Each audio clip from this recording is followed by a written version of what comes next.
Hello, everyone, and thank you so much for joining Lead Her Ships Global Ask the Expert series. We're so excited that all of you have joined us today with what will be an absolutely incredible time with two of our experts, Deanne Earle and Joanne Brooks. Today's topic, which is all about transforming success into tomorrow's legacy, is going to really offer incredible insight and perspective across three essential elements that will broaden your toolkit as an executive leader and help you make the leap as a confidence boardroom contributor as well.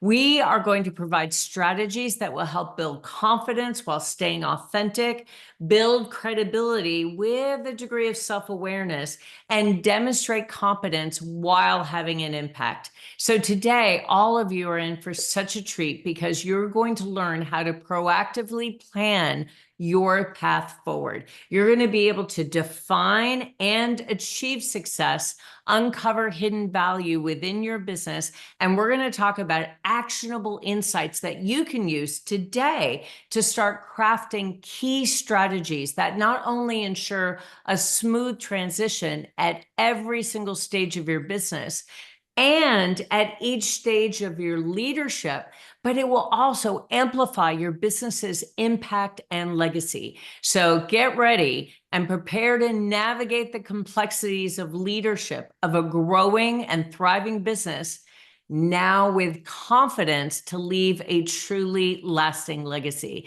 Now, before we dive in, let me tell you about the two extraordinary leaders that we are so honored to have with us today. Deanne Earle is a results-driven leader with over 3 decades of experience delivering high-impact outcomes in technology portfolios, programs, and project management across 4 different continents. As a New Zealander that's now based in Italy, Deanne operates globally throughout her company, unlike before, SAS, bridging the critical gap between strategy and execution. Deanne's mission is to help women in executive and senior positions amplify their technology portfolio, program, and project excellence and their leadership impact. Her expertise spans multiple industries where she has successfully managed technology investments up to £5 million. And in one notable achievement for an APAC client, Deanne reduced strategic projects by 56% while increasing executive stakeholder involvement. That is no small feat. But her genius lies in focusing on 3 often overlooked areas: people, culture, and systems. And I got to tell you that these overlooked areas are incredibly well aligned with processes, leadership, and management.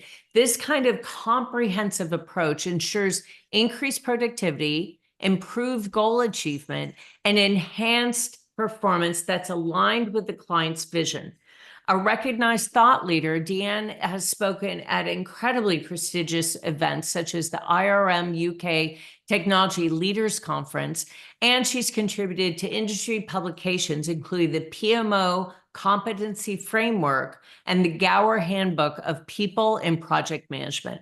Now, if that's not impressive enough, we are lucky enough to have a second leader with us who is really just an extraordinary human being, as well as a really well-received, incredibly well-respected coach and consultant, and that is Joanne Brooks. Joanne Brooks is a business resilience coach. She's a professional speaker, a panelist, and MC, and she's focused on helping guide women to create sustainable and adaptable businesses that can thrive in any kind of economic environment.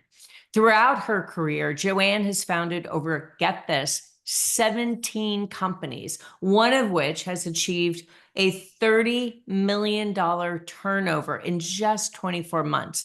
As the author of How to Be a 6-Star Business, Joanne has supported over 10,000 businesses during COVID-19, helping them navigate these very turbulent times, even since COVID.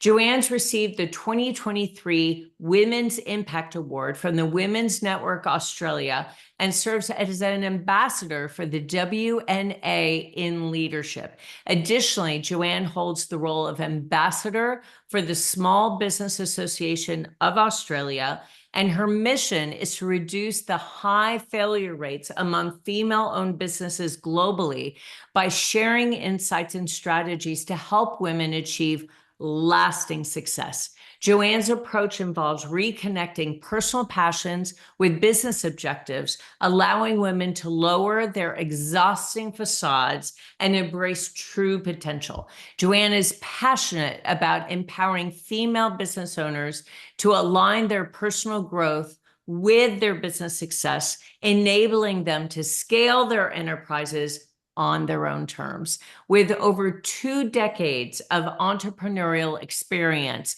Joanne's journey has been marked by perseverance, triumph, and unwavering commitment to helping women build solid business foundations and achieve exits that resonate with their future aspirations.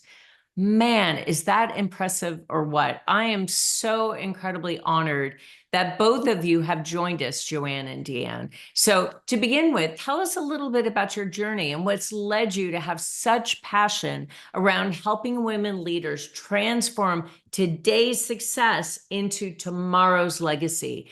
And Joanne, let's start with you.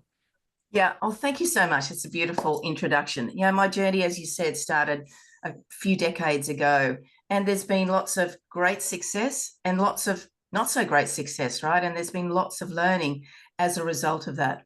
And I guess for me, having been through that journey, I just have it deep in my heart that I just want women to succeed, because I know as women, we often put ourselves last in life, how we pay ourselves, those sort of things. We use our business as our retirement vehicle. And what I don't want for women is when they get to that point, when they're ready to exit their business, they go, oh, damn, I'm not quite getting the return I need. What am I going to do? I'm a bit stuck by the time I get there. You know, we'll just need to keep going. And that hurts my heart even thinking about it. So I want to help women to put those good, solid foundations in today with the exit in mind for the future. And that might shift and change over time.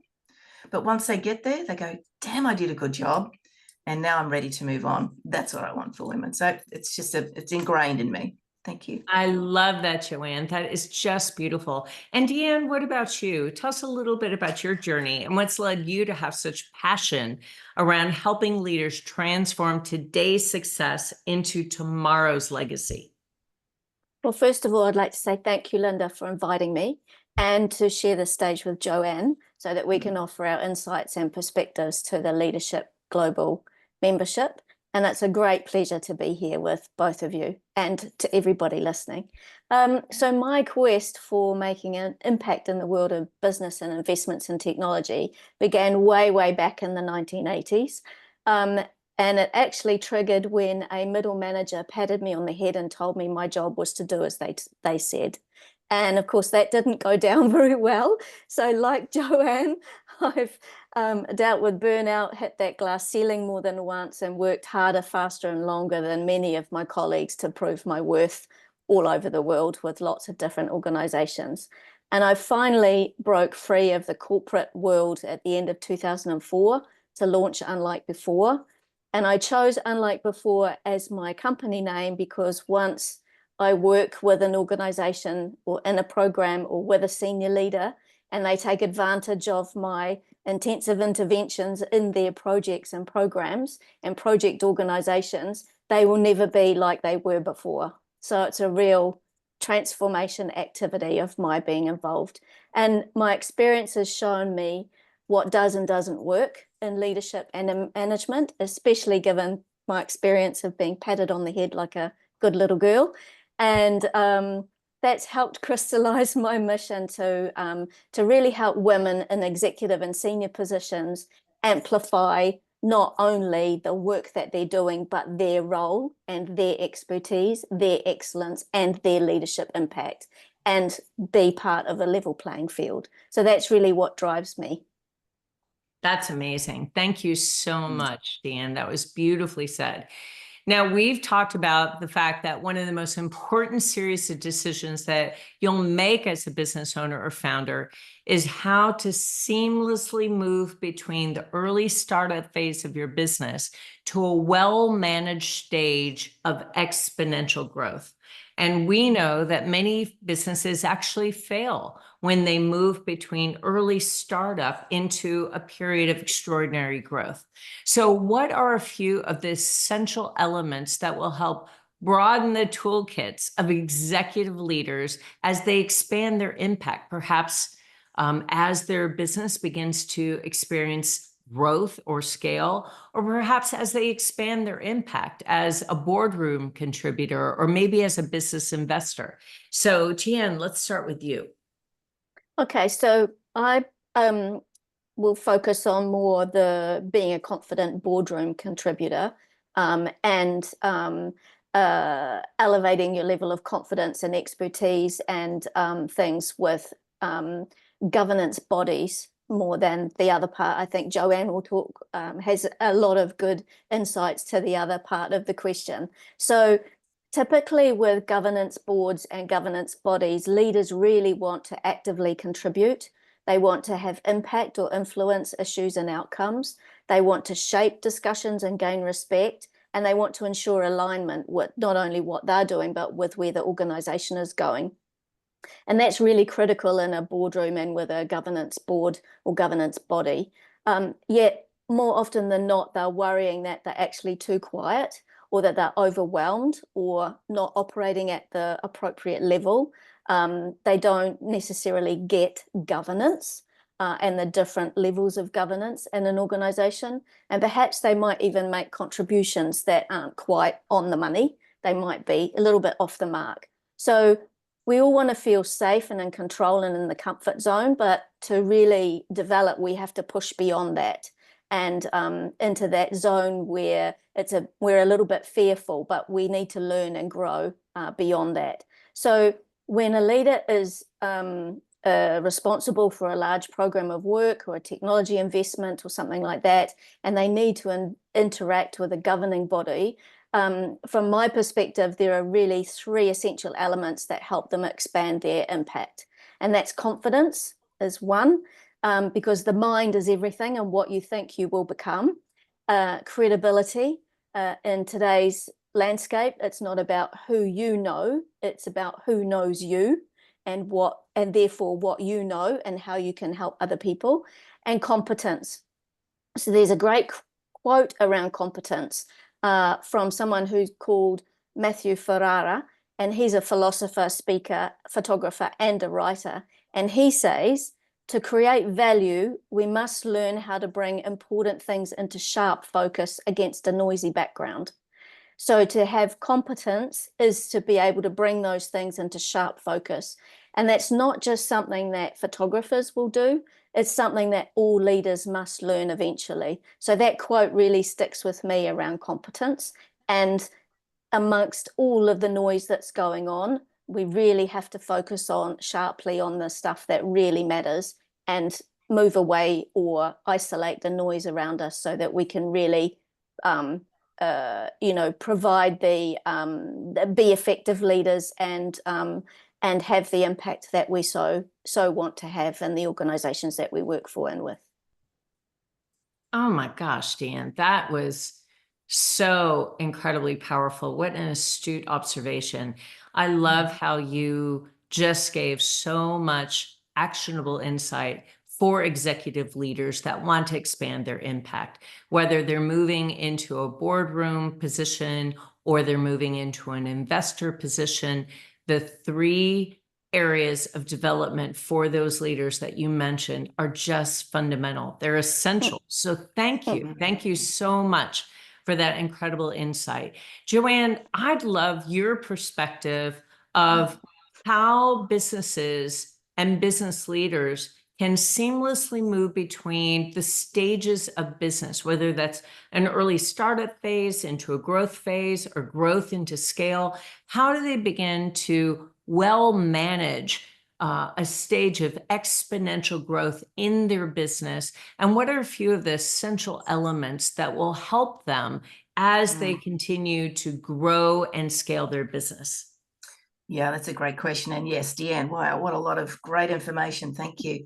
I remember being placed on a board with no experience, and that was an incredibly daunting and scary thing. And yeah, I made some mistakes. Gosh, you know, as you talk about, Deanne, governance is a tricky beast, and depending, it doesn't matter what country you're in, it's tricky.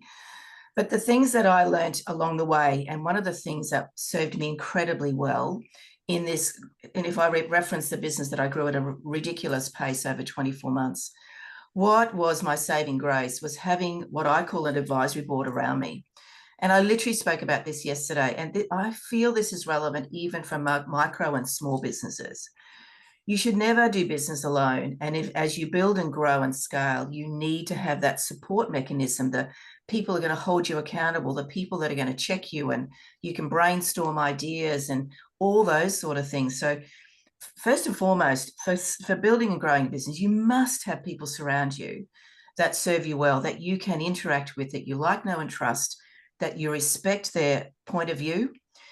It could be different mentors and coaches coming into your business at different times, because there's a myriad of coaches that you can secure. And I know we've got some amazing ladies in this network that have different specialties in coaching, right? Finance, lawyer, health, whatever, me, business resilience. It doesn't matter. They will come and go as your business grows, but you will have a solid framework of people who you can share your vision, and you can quality check that as you go. So one of the first things that I feel is incredibly important for a successful leader is self-awareness. Be incredibly aware of who you are and what you bring, what genius you have, but it must be not from an ego perspective, from a humble and confident perspective. There's a fine line between this egotistical leader to this humble and confident leader. And I know women, we often get these labels put on us for being that confident person. So you got to have that resilience to tackle that. And do you take that on board, or you just send it back with love, as I often will say? Just don't need to take that on board. And with that comes strategic thinking. You really need to start thinking differently, critically, understanding the complexities of business and where you're going and what you want to do with your business, and sharing your vision. And the third one for me has been my greatest success is collaboration, which is why that book was written, about collaboration. My biggest successes have been collaborating with my largest competitors and knocking on their door and surprising the pants off them, if you will, to say, I'm here, I want to do business with you, and this is how I see it to be relevant. Collaboration is not something that you do with a handshake. I have many, many conversations with other women in business who just go, yeah, great, this is a wonderful idea. Let's dive into that. No, hang on a minute. Let's make sure that our values align, that there's a win for both sides, that we put a contract in place. What, really? Absolutely. We are going to be moving forward, and we listened to this in our meeting yesterday, Linda, about partnerships and the risk that can bring to your business financially and from a compliance perspective. Absolutely nailed it yesterday. Put an agreement in place, even if it's a simple document that says, Joanne's going to do this, Linda's going to do that, Deanne's going to do this bit, and there's no complication, because sometimes there's going to be a little bit of a angst through that, because we're not all perfect. There's hiccups along the way, right? So self-awareness, really clear strategic critical thinking, collaboration, all encompassed within your advisory board mechanism. That is what I know will help you to build and grow a successful business. Oh, such incredible wisdom, Joanne. Thank you so much.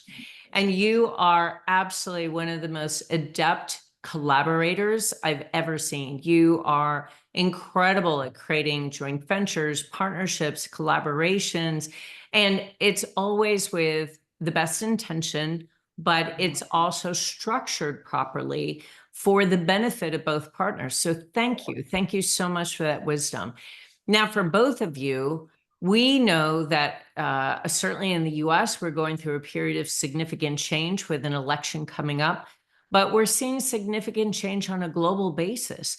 So for leaders that are in the midst of some of this change that we're seeing at a micro level, at a macro level, in our businesses, in our economies, in our communities, And when these leaders are thrust into new challenges, what are a few strategies that can help build confidence while still staying authentic? I think that some of the most insightful leaders that I've ever had the opportunity to work with are very open and very honest about the change that they're facing and the new challenges that they're navigating.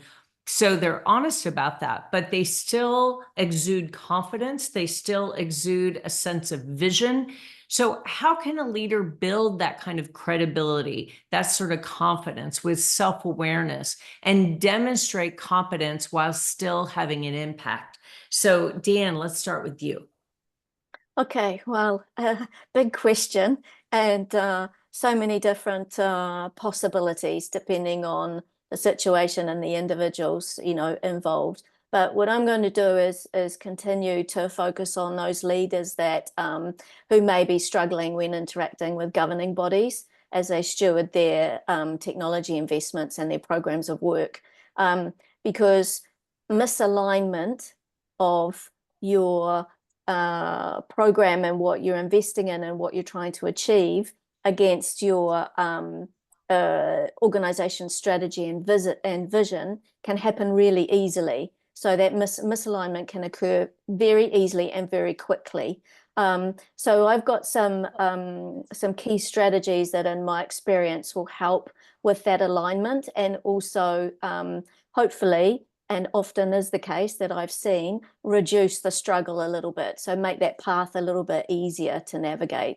So again, focusing on the confidence, credibility, and competence, three key elements. So for confidence, when you're dealing with a governing body or a governance board, is you really, really need to master the details of the investment you're stewarding. You really need to know what it's for, why it's the reason the investment's being made, and the baseline point of reference for all and any questions that could come at you from any point in the organization, inside or outside.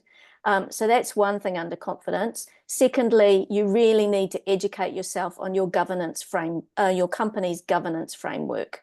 You need to know how it applies to the organization of the initiative you're responsible for and your role in its implementation. So that governance framework, the implementation of the governance framework. And a key question to keep asking yourself, and that is, what is your company's risk appetite? So if you're not clear on your company's governance framework, you can't properly assess your risk and make sure that that is within your company's risk appetite, or it's something that they would be willing to accept or need more evidence on, or whatever the case may be. So that's the second point under confidence. Thirdly, you really need to understand and consider the dynamics at board level. So there are different perspectives, different priorities, and that understanding those dynamics will help you tailor your communication while remaining authentic to yourself and how you operate as an individual. Under credibility, you need to really demonstrate that you understand your role and how it aligns with the organization's long-term success and growth targets. You need to be able to present data-driven insights to your governing body. So you need to include relevant metrics and impact statements and options and all those sorts of things. There's a very interesting statistic from PwC's 2023 Annual Corporate Directors Survey, where 70% of board members feel that the right amount of time is spent on digital and technology transformation in the boardroom, yet only 24% find that management's materials in that area are very effective. So that's a way out of whack statistic. 74% or 70% think that enough time is spent, but only 24% think that they're getting information that's relevant. So that's a huge mismatch there. So really, you have to be very conscious of and aware of the information you're presenting to them, and that it's relevant to them and their needs and the way they're thinking about the organization.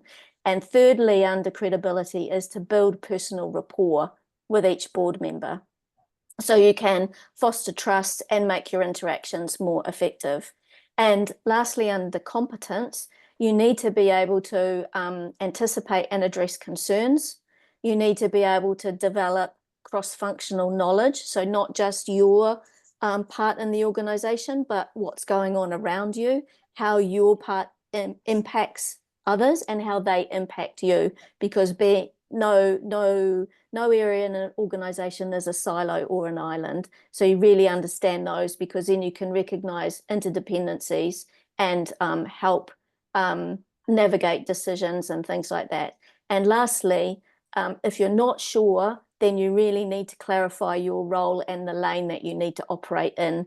And you can do that by confirming your role definition and making sure that you avoid exceeding your boundaries and that you're operating where you should be, to be able to demonstrate your impact and build trust. So others have trust in you and you can have trust in what they're doing as well, and then have operate cohesively with everybody else. Wow, Those Deanne, would thank be you my so main much. tips. That was incredible. I mean, confidence, competence, credibility. Yes, I would say that, again, those are the fundamental building blocks to being a really successful leader that builds credibility with self-awareness and demonstrates competence while having an impact. Incredible advice and guidance, really anchored in the 3 ideas of confidence, competence, and credibility. Thank you. Yeah. But what's interesting is a lot of the incredible insight and wisdom that you just shared with us, I think is applicable whether you're operating in a boardroom or you're operating in a leadership position for an Absolutely. organization, for a business, for anything. It's just Yep. incredibly, incredibly apt advice for any leader in any situation. So thank you.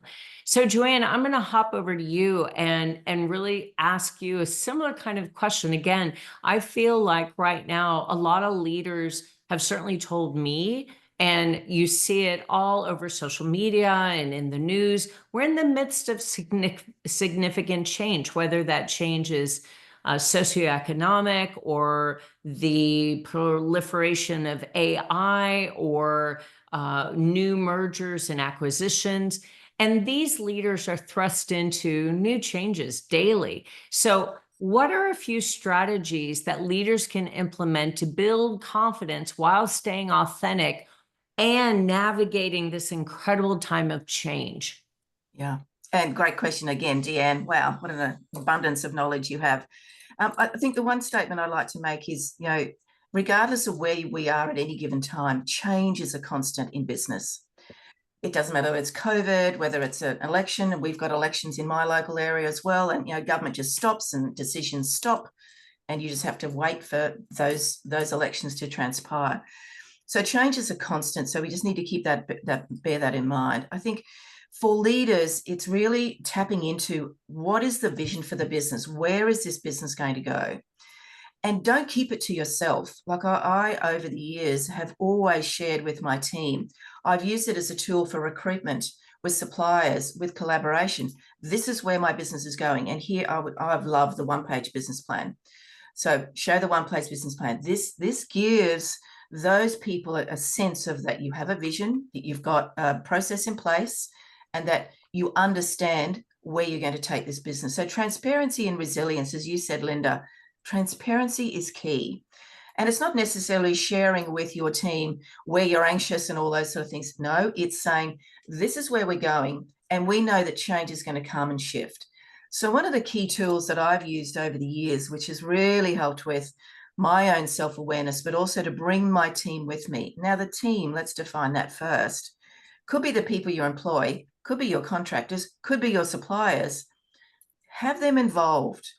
So what I've done over the years, and this can be done whether you're a large corporate and it's within a division or a section of a business, or the actual business itself.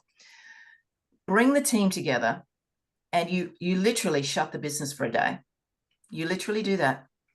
And you come together and you go, okay, let's go around the room, and we've got whiteboard, flip chart paper sitting up. What's the things that we achieved? What are the threats? It's a bit like a SWOT, but everybody puts their ideas down on these pieces of paper. What was successful? What wasn't? What were the lessons learned? That's a really great one. Because what I'm going to know as a leader will be different to my receptionist or the person who's on the coalface talking to my customers directly. They're going to have different perspectives. We take some time to go do that. Then we work out what are the 3 key elements on each of those pieces of paper that we need to action or work on.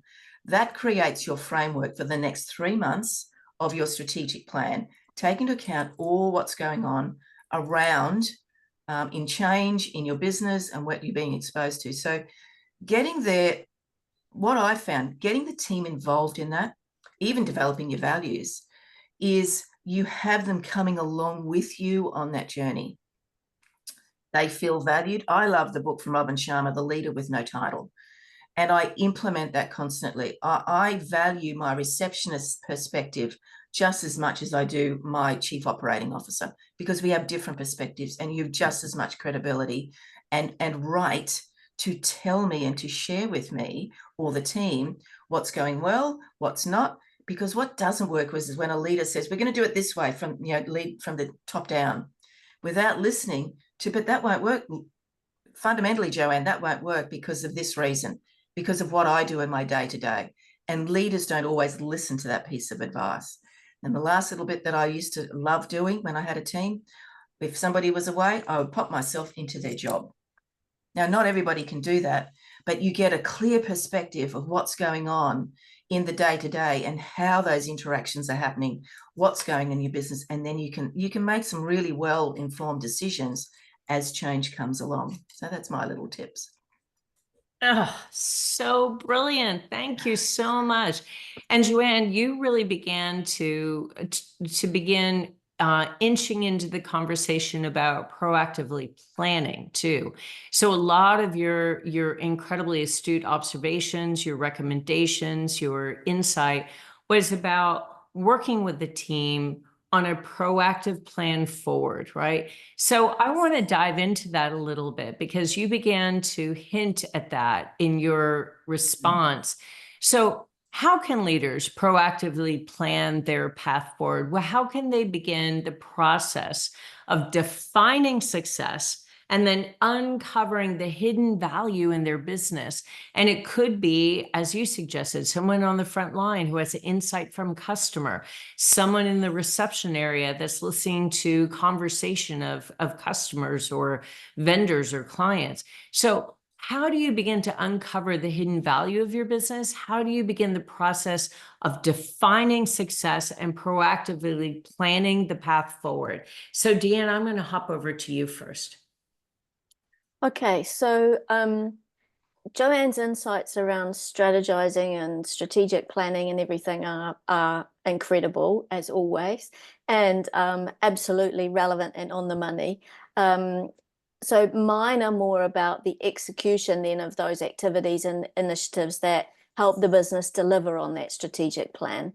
And management has a really significant challenge to ensure that the business has the right people in the right place with the right skill sets and capabilities at the right time. That's always a challenge for everybody. And sometimes those elements do actually need to change as the business evolves and market forces have their influence and political situations change the dynamics of how you need to do business and all of those sorts of things. So the business and its people can really only do their job when the structures that they need to support them are in place and priorities are clear and the decisions on where to invest are in line with the vision and the vision that's going to drive the business growth, and that all the initiatives that they have in flight or are lining up to kick off or are thinking about for the future, those have to be continually assessed to ensure that they remain aligned to the business need and the vision. And anything that doesn't drive the business forward or no longer aligns needs to be questioned and potentially stopped. And that's questioned in an objective way, not a subjective way, and in a way that's very constructive, not kind of well, my initiative's more important than your initiative, and you know, things it's tied to my bonus and things like that. It's always got to be focused on the business and the business growth.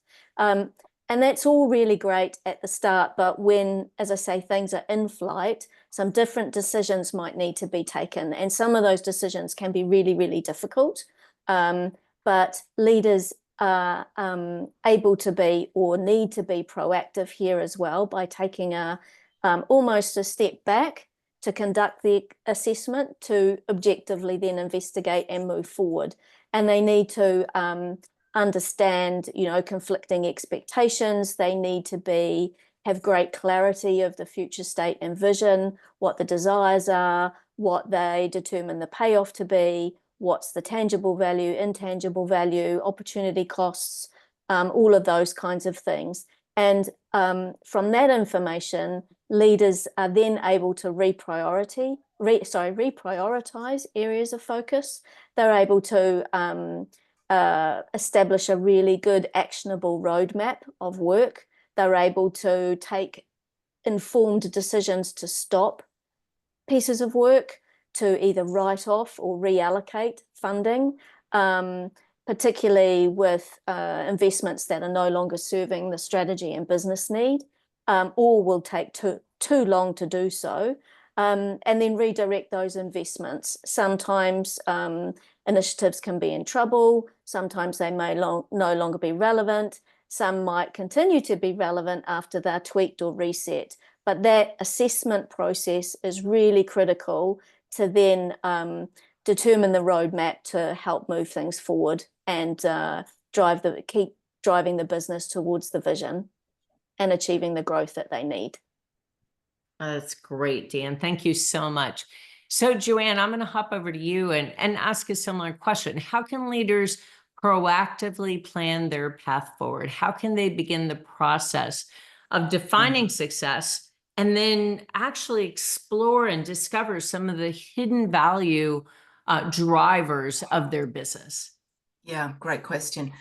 So again, let's bring it back to fundamentals. We've got micro businesses and small businesses, and then we're going into the corporate area of Deanne. I think regardless of the level, we do need to reconnect ourselves to why we started this business and defining the success metrics. So for me, when I talk about my success, I can taste it, I can feel it, I can hear it, I feel it in my bones, right? And so I've done a lot of work to determine where do I want to take this business? It's not just about changing women's lives. Yeah, that's a really important piece. But what do I want for myself personally? Like for me personally, to have my daughter say to me, I'm so proud of you, Mum, and that's why I started my business. And she said that to me in COVID. She started a business in COVID, and I went, oh my gosh, that just I get goosebumps just hearing that, because I feel, wow, you don't realize the impact you have on others. So you really need to do the work on self. Why did you start this business? They can come right back to one day they're searching for something to solve our own situation. And you go, oh, there's a business opportunity here because nobody's doing it. I can't find it. You can come back to that. But then it's about sharing it. And so often I speak to women in business and they tell me why they started their business. And I go, how many people know this? Well, nobody. Well, why not? Well, is it a story worth sharing? Absolutely, it is a story worth sharing, even at a fundamental level of attracting your customers into your business and building and scaling it, right? So develop it from that foundation piece. Really put a visual together, whether it's the vision board, whether you're visualizing it daily. I think about my vision every single day. I stop every 3 hours. I have an alarm on my phone, and it's called my frequency stop, and it's for a minute. And it's me reconnecting to why I'm doing what I'm doing. Because there are times in my day, in my week that you go, oh, it's a bit wobbly. I'm feeling a little bit uncomfortable with this. And these practices can be implemented wherever you are in a business, right? Whatever level and size. So sharing the plan and having the team. Now, you may not have a team. Maybe you've got this advisory board with you. So if we're thinking about a smaller business, have them, invite them and come together and go through the exercise. Strengths explored, weaknesses, accomplishments, lessons learned. Do that quarterly. Make an effort to do that, because as we know, business shifting and changing is a constant. This is not a new thing in business. It's always been the case. There's just always something that takes our attention and can be quite distracting. So proactive planning starts with a clear vision. There's absolutely no ways about that. Knowing what success look like, know what it is in terms of profit and what it is in personal fulfillment, because it's got to hit you here, right in the heart. It's got to hit you in the heart. You need to regularly assess the model. Is it working? Is it profitable? Too often, small business owners do not look at their offer to go, is it profitable? Am I quoting the right? Is it sustainable, therefore? And as I've spoken about for 20 years, embrace high tech, high touch. Use the wonderful technology that's being thrust upon us, ChatGPT, AI, all these amazing tools that we should embrace, so that we can release the pressure off us and allow us to do the high touch with our team, with our customers, our suppliers. But share that vision. Where are you going? Don't keep it a secret. That is one of the first fundamental steps that a lot of business owners miss. Oh, so smart. Thank you so much, Joanne. Really appreciate that.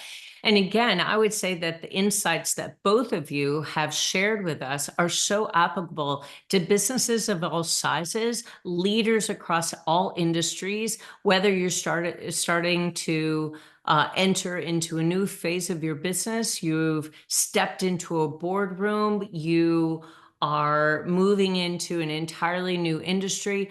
All of the insights that both of you have offered are really key in leadership and in business development across all industries, all sizes of businesses, and all leadership challenges. So thank you. Thank you so much, both of you. Now we're nearing the end of our time together, so I am going to ask just a couple more questions to both of you. And the first really has to do with actionable insights. I'd love to leave everyone that's watching and listening to this a few key strategies that not only ensure a smooth transition, but also that really amplifies a business's impact and legacy. So what are just a couple actionable insights that you both would offer businesses? Dan, let's start with you. Okay, so I would start with energy.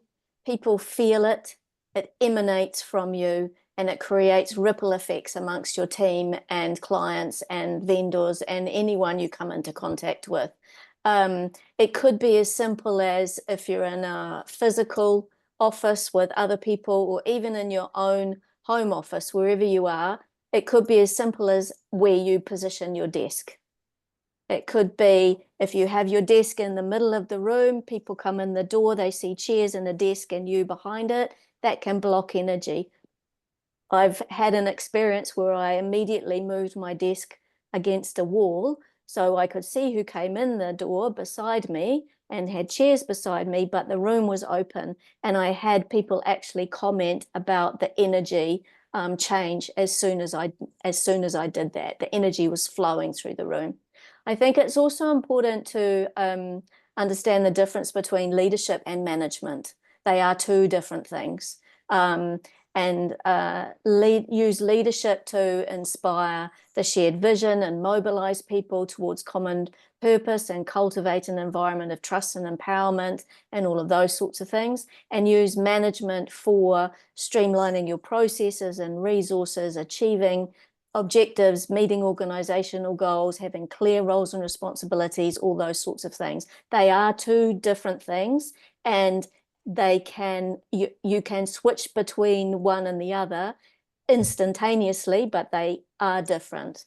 The other one I would add is about reiterating what Joanne said in the past in terms of sharing information, being open, honest, and transparent always. Even if it is a situation that you cannot share, you say, I'm not able to share that information at this stage. So again, being authentic, transparent, it builds more trust. It also becomes an opportunity to either allay people's fears or let them know that in a way that, yes, there is something that's going on, but you're not able to tell them just yet what that is, but that you will, so they have more trust and faith in what you're doing. And the last one I would add, again, we're talking about executive leadership teams and C-suite level in organizations. In a physical environment, in my experience in the corporate world, more often than not, the executive team is located on a separate floor that's usually above everybody else. And it's almost like creates an atmosphere of mystique and aloofness.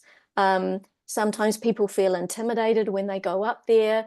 They're only called up there for particular purposes or need to go up there for some kind of conversation. I think it's important for people in senior leadership roles to remember that they have also been lower down in the organization and had to work their way up. And we're once part of the operational workforce. So if you want your team to be with you, be with them. So those would be some key, some insights from me around some actionable insights around crafting strategies for transitioning through the different stages of leadership and management roles in the organization.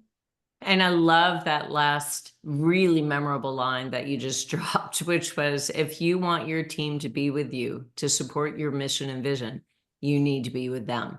So if you want your team to be with you, then you need to be with them. Beautiful, really memorable, really, really lasting insight there. And Joanne, what about you? You know, we're really talking about leaving a legacy of success. I mean, really, that's what we're talking about today, is ultimately leaving a legacy of success, which I know you're all about. So how can leaders prepare to navigate the complexities of leadership, of a growing, thriving business at every single stage of growth with confidence to leave a legacy of success? So what would be that actionable insight that you would provide to help leaders at every single stage of growth to leave a lasting legacy?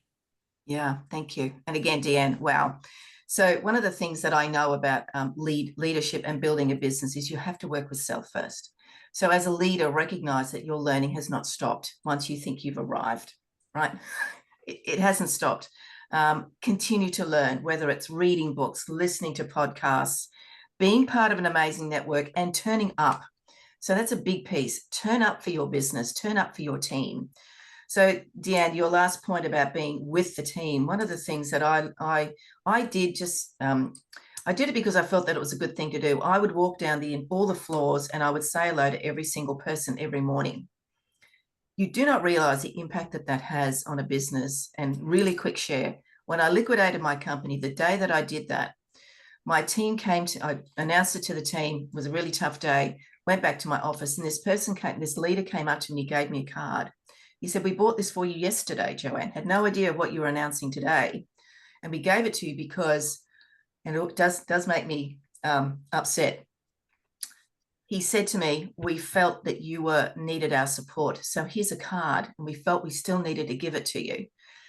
And that was an absolute epiphany that the impact of me doing those things and having the door open and having the desk aligned in a particular way, they valued that. And I had no idea of the impact that had. And so that's left an absolute lasting legacy in my brain, absolutely lasting. So some key actionable steps: work on self. Don't stop learning. Do whatever you can. Please don't stop learning. I read books, I listen to books, I listen to podcasts, I turn up to networking and use those learnings and implement them. Don't go to these courses, don't attend these webinars and do nothing. Implement them, even if you grab one little insight out of it and implement it today, because you then need to have defined your clear goals and metrics. Define what success is. Really nail that, baby. Really put it in, write it down, share it with everybody. It might change, but really define it. Put really strong foundations in, systems, technology, implement it, embrace it. Get your advisory team in to help you to implement it if you need to. That is incredible. Those foundations is what it's like, putting foundations into the ground for a building. It's going to help you grow and scale. If you do not have good business foundations, if you don't understand the profit and loss that your bookkeeper gives you every quarter and you don't understand it, it is your responsibility to go find out what it means. Guess what? Pick up the phone and say to your bookkeeper and accountant, I would love for you to tell me what this means. You're paying them after all, right? For these things. Yes. And too often we just go sign, done. Oh, I think the number looks positive at the bottom of the line. It's not what's in my bank account, but I'm sure I'm okay.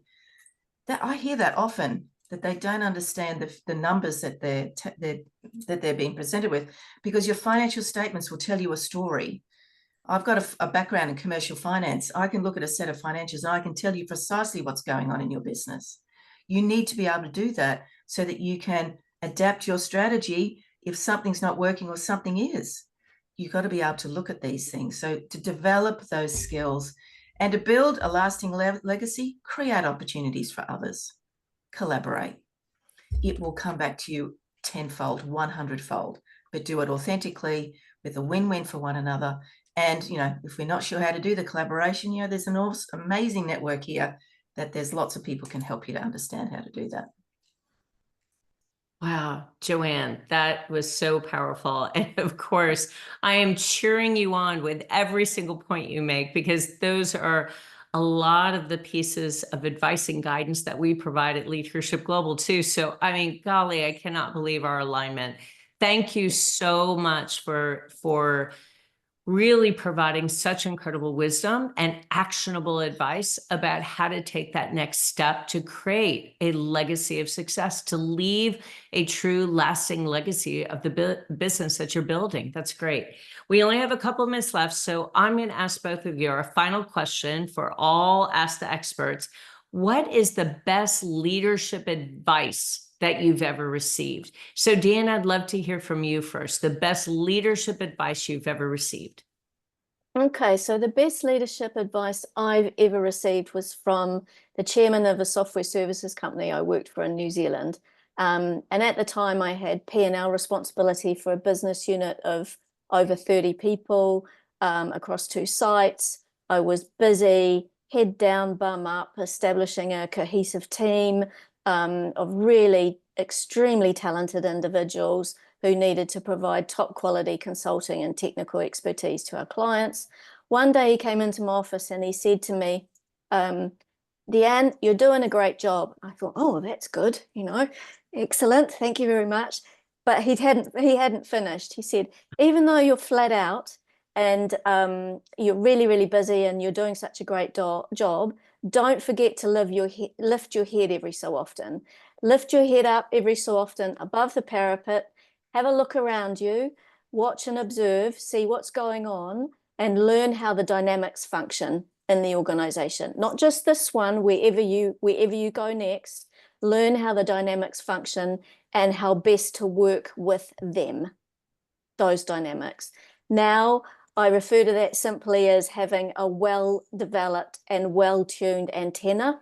And it's really important not to miss out on those opportunities for live lessons in relationship building and politics when you're busy doing the doing in an organization. So rise up every now and again like a meerkat, take a look around, observe, understand, and then you'll have a better idea of how to work with those dynamics. So smart. Ironically, I got the exact same advice. Early in my career, I was told to push myself up from the daily mire and occasionally look around, much like a meerkat, just observe the landscape around you. Yep. So Yep. beautiful advice, and so important to occasionally. Never forgotten it. Yeah, lift your head, right? I love that. Joanne, Yeah. what about you? What is the best leadership advice that you've ever received? Well, it's 2 elements. One is leave the ego at the door and bring the confidence to the forefront with humble approach. But it's okay to not have all the answers and surround yourself with people who know so much more than you. And Yeah. I love that, because you can absorb, you can learn, you're doing this learning thing, right? You're looking and you're observing and you're taking on board. So that's resonated with me for years. So smart. Wow. What a powerful way to wrap up this incredibly impactful discussion today. I want to acknowledge and thank and honor both of you, Deanne and Joanne, for leading us through such a powerful, impactful discussion today. Now, this conversation, Ask the Experts, is a monthly roundtable that you are welcome to join through Leadership Global. If you want to learn more about this supportive, trusting community designed to help executives and leaders just like you grow and scale their businesses, just reach out. In Leadership Global, you'll receive support from influential and highly connected business leaders like Joanne and Deanne, who can help you develop the strategies to pursue your purpose and dramatically increase your success. So thank you to everyone who listened in today, who took a moment to view this recording, be a part of this discussion, or listen into the audio. We're so glad you joined us. And again, really so appreciate the incredible wisdom, advice, guidance, and expertise of Deanne Earle and Joanne Brooks. Thank you, ladies. Thank you. Thank you.